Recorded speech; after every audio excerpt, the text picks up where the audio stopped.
জনাব মোহাম্মদ আব্দুল মামুন এ পর্যায়ে পবিত্র গীতা হতে নায়রাত হতে দেওয়া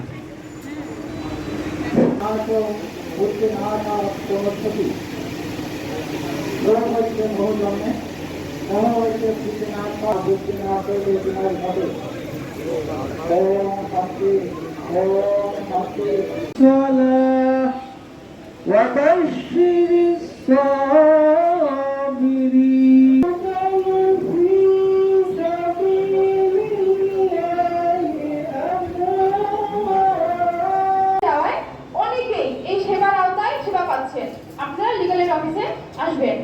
জেলা লিগ্যাল এড অফিস এই লিগ্যাল এড অফিস কি কি সেবা দেয় বা শুধুই কি অসচ্ছল বিচার প্রার্থী সেবা পাবেন? একদমই না। লিগ্যাল এড অফিস জনগণকে আইন